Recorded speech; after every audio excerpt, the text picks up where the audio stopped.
પણ આવતા નથી ને કચરા વાળા બી રોજ માટે નથી આવતા. કાલે આવ્યો 6 દિવસે આવ્યો ને આજે આવ્યો. અમે કાલે એને કીધું કે અમે કમ્પ્લેન લખાવવા જવાના હતા તે કાલે આવ્યો. અમે કેટલી તો એપ્લિકેશન લખીને આપી આવ્યા પીડબ્લ્યુ બધા ઓફિસ વાળા બધા ભેગા થઈને અમને પાણી આવતું નથી. પાણી અમને જોઈએ સાઈરિયા હારે સાઈડના હારે અમે બધાએ વાત કોઈ ટાઈમ એક રાખો પાણી માટે. પાણી છે ને પાણી પાવું જોઈએ. પાણી કોઈ બી એક ટાઈમ જોઈએ પાણીનો.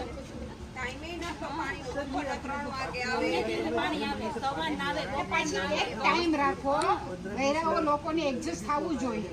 ટાઈમ વગરનું પાણી આપો તો એકબીજાને ફોન કરે કે ભાઈ પાણી આવ્યું. પાણી તો મળે જ નહીં. સાચી વાત. આ બાજુ તો મોટર ચાલુ કરીએ તો પાણી આવે પાણી આવે ને ठीक है सर, आप उसका नंबर मुझे भेज दीजिए सर, मेरा नंबर नहीं है 6 महीना मोटर बगड़ी पानी चालू. આટલા ખર્ચા થયા, આરોના ખર્ચા અડધો થયા. આળો તો આરોના ખર્ચા થયા એટલા કચરા પાછળ પાણી. કેટલું પાણી આવે છે? અડધો કલાક પાણી આપે છે. ચોખ્ખું ના, ચોખ્ખું પાણી નથી આવતું, ધૂળ વાળું આવે. એટલું પાણી કાઢવું પડે પછી પાણી થોડું ચોખ્ખું મળે. એ શું કામનું?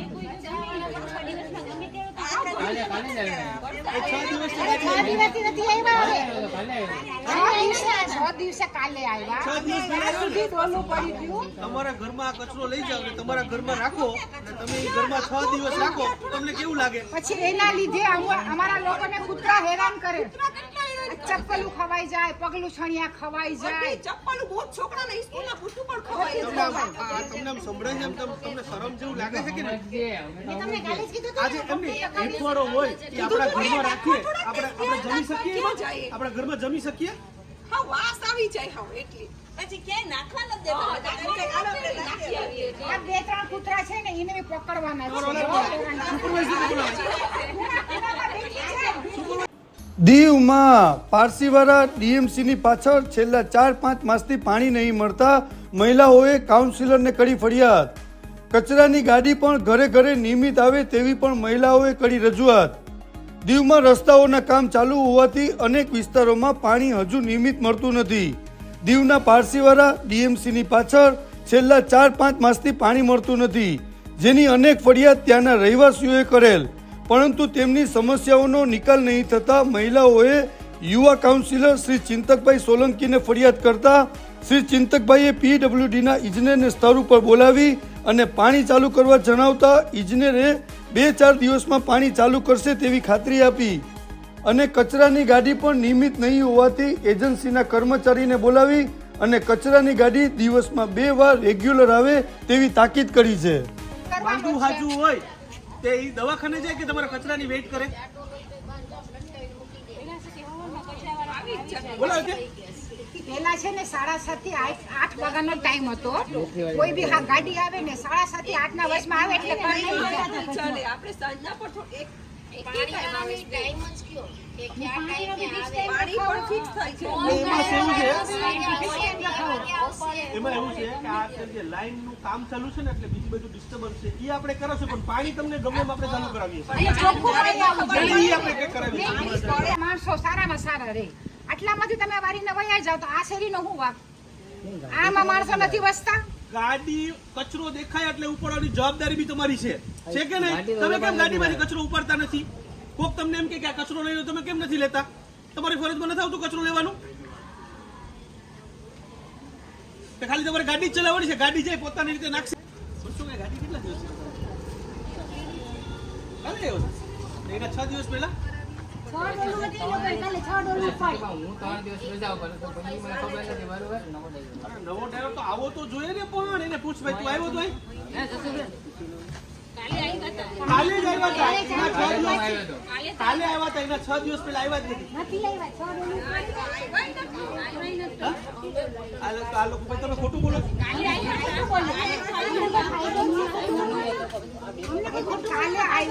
આ બેન લોકો એમ કે કાલે આવ્યા તેને આટલા 6 દિવસથી ગાડી નથી આવી. આ ખોટું બોલે છે. છે કાલે દેખાય.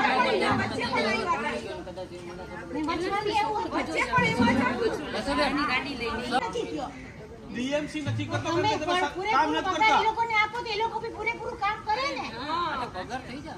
પગાર થઈ જાય નહીં, પગાર એ લોકોનો તો કોઈ કાળે રોકીશ નહીં. મેં તમને પહેલા કોઈ ગણેશને બોલાવ, તને જનરલ મીટિંગમાં બી વાત કરી હતી ને કે તમારે એમઓયુ માં સાઇન કરેલું છે, કોઈ પણ જાતનો સ્ટાફનો પગાર તમે નહીં રોકી શકો. એ તમારો એમઓયુ સાઇન કરેલું છે. તો તું પછી તું કરવા સાઈન કરવા આવે તારી જવાબદારી નથી. તારી જવાબદારી સુપરવાઇઝિંગ કરવાની છે. લોકોના ઘરેથી કચરો ઉપડો કે નથી ઉપડો એ તારી જવાબદારી છે. ઈ તું ઉભેલ છે. રેગ્યુલર રોજ આવવું જોઈએ કોકને આપણે જવાબદારીમાં શું લખેલ છે કે સવાર સાંજ 2 ટાઈમ કચરો ઉપડશે. તમે દિવસમાં 1 ટાઈમ પણ નથી ઉપાડતા. ટાઈમ વગર ના મળે. સર નમસ્કાર. હા જીતાની પાસે આપણે ગયા હતા. लेके आए फिर भी आपने कोई सॉल्यूशन नहीं किया लेकिन क्या प्रॉब्लम क्या हो गया सर इनको बताइए तो सही इनको बताइए ना क्या प्रॉब्लम है हमने बोला था कि वो चेंज नंबर दिया था। पानी स्टार्ट करने वाले चेंज करने वाले हैं इन लोग वो चेंज करने पानी का है पानी को छोड़ दो प्रॉब्लम क्या आपको प्रॉब्लम कहाँ है 6 महीने से पानी नहीं आ रहा है कितनी बार आए हम लोग काम हमारी बात साંભળો તમારા ઘરે કામ ચાલુ હોય તમે પાણી વગર જીવી શકો આ મહિના છે આ ગરમી છે તમે એટલું એટલીસ્ટ ચલો અડધી કલાક પહેલા આપતા હતા રોજ આપતા હતી ને પછી એક દિવસ પછી એક દિવસ એટલીસ્ટ પાણી તો આપો એ લોકોનો ટાઈમિંગ તો આપો सर सर हमारे पास 7 ml की पानी आता है तो पानी की तो कमी होनी नहीं चाहिए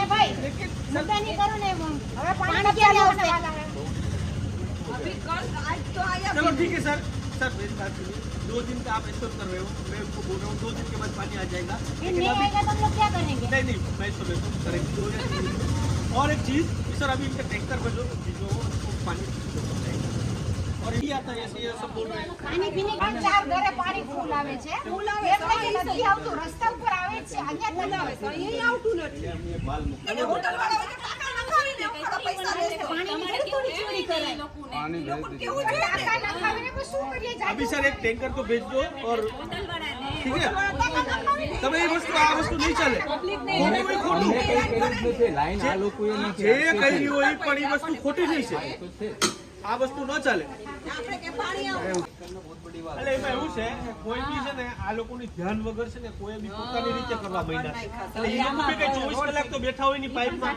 આપણે પણ એમની સમસ્યા અમારા પ્રોબ્લેમ એ પાણી આના चाहिए તો ઓફિસમાં અમે ગયા એટલે 1.5 મહિનો થયો તો ત્યાંથી પાણી નથી આવતું તો આ સાહેબ લોકોને ફરિયાદ ન કરવી પડે એવી વાત છે અમે રૂબરૂ ઓફિસમાં આવ્યા હતા 1.5 મહિના પહેલા આ ઘરના પણ હતા આખી શેરીના એપ્લિકેશન લખીને ગયા હતા તો પછી 1.5 મહિનામાં જોવું જોઈએ ને કે પાણી તમને કેટલું મળ્યું हम लोग एरिया में से आ गए ना सर 2 दिन में हो जाएगा 100%। नहीं होगा तो यहाँ पे सर्टिफिकेट